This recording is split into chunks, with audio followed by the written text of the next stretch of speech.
Breaking news, maraming mga paraan ang ipinapakita ni President Donald Trump upang atakihin ang Iran. Isa sa mga paraan na kanyang ginagawa ay ang walang tigil na pag-atake sa mga militanteng grupo sa Yemen na tinatawag na Houthis. Ayon kay Trump, ito ay isang mensahe sa Iran. Isa pang mensahe na kanilang ipinadala mismo sa Iran ay sa pamamagitan ng sulat, at isa pang pag-atake ang ginawa ni President Donald Trump ay ang pagpapakita ng kanilang stealth bomber at maraming mga fighter jets. At ayon kay President Donald Trump, lahat ng kanilang ginagawang paraan, ito ay upang pahintuin ang Iran sa kanilang ginagawang nuclear weapon.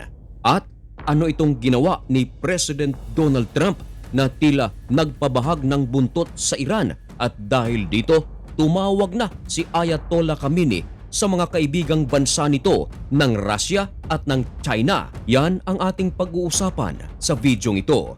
Pero bago ang lahat, huwag kalimutang mag-subscribe.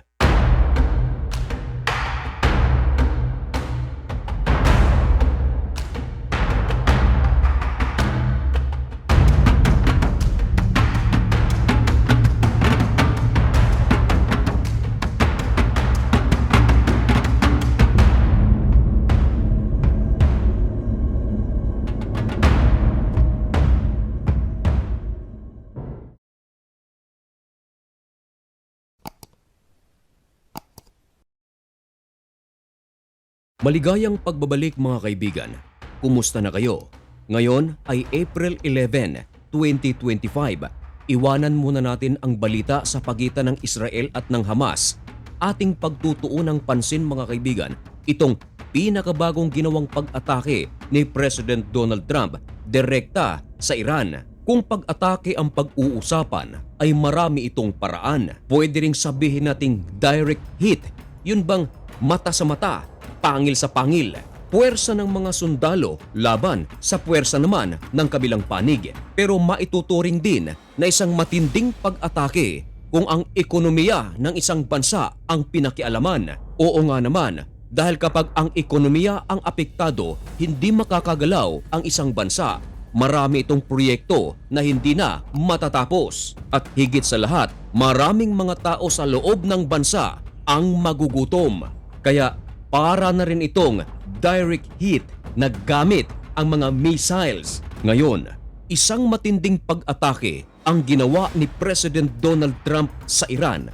Anong klaseng pag-atake ito? Ibinalita ng Reuters na si President Donald Trump ay nagpataw na naman ng mga pinakabagong mga sanctions laban sa Iran. Bukod ito sa mga nauna ng sanctions na ipinataw ng United States of America sa Iran. Ang nasabing mga sanctions ay noong unang termino pa lamang ni President Donald Trump. Pero muli nang maluklok ito bilang bagong Pangulo ng Estados Unidos, ito na ang pangalawang sanctions na kanilang ipinataw sa bansang Iran. Itinuturing ito ni President Donald Trump na isang matinding pag-atake sa Iran.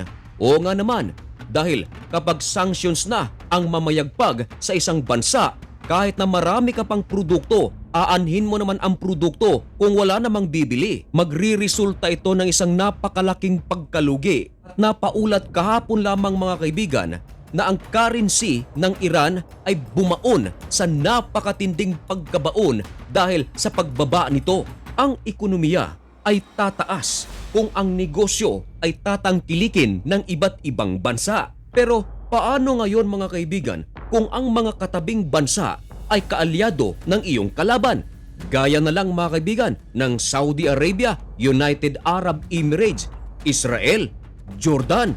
Ito ay mga Muslim countries, pero kaibigan ng United States of America na kalaban ng Iran. Kahit na maraming oil products ang Iran, kung hindi naman tatangkilikin ng mga katabing bansa, ay lugi pa rin ito. At kapag ang negosyo ng isang bansa ang pakikialaman, ang ekonomiya nito ay bubulusok pababa. At ang lahat ng ito, ayon kay President Donald Trump, isa lang ang pinag-ugatan. Ito ay ang nuclear project ng Iran. Kumbaga, ang tanging pakay lamang ni President Donald Trump ay pahintuin ang Iran sa kanilang patuloy na pagsasagawa ng mga nuclear weapon. At dahil ramdam ng Iran ang pinakabagong sanctions na ipinataw ni President Donald Trump, Alam nyo ba kung ano ang ginawa ng Supreme Leader ng Iran? Tumawag na ito sa mga malapit na kaibigan nito. Ito ay ang Russia at ang China.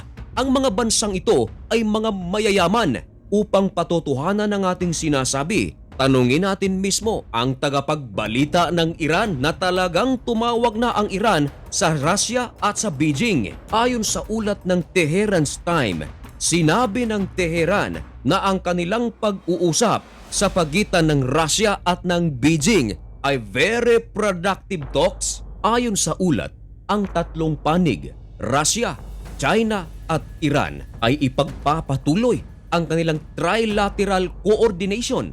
And of course, ang dalawa sa mga major topics ng tatlong panig na ito ay ang seguridad at ang ekonomiya. Kapag sinabi nating seguridad, ay pinag-uusapan dito mga kaibigan ay ang kanilang mga puwersa. Kung sakaling nahaharap sa dihado ang isang bansa, obligado na tumulong ang kanyang kaibigan. Nasa kanila yan kung kanila itong pababayaran o bigay na lang. Pero ang pagbibenta ng mga armas sa tatlong bansang ito ay nakapaloob sa ekonomiya.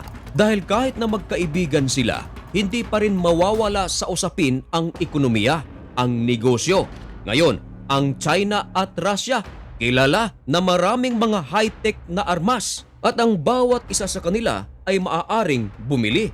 Pero sa sitwasyon ng tatlong bansang ito, Iran ang napakalaki ang possibility na mangangailangan ito ng mga armas na nagmumula sa mga bansang ito, gaya ng mga fighter jets at mga air defense system, sapagkat halos lahat ng mga air defense system ng Iran ay pinaglumaan na ng Russia. At katunayan, marami sa mga air defense system ng Iran na sinira na ng Air Force ng Israel noong nakaraang taon.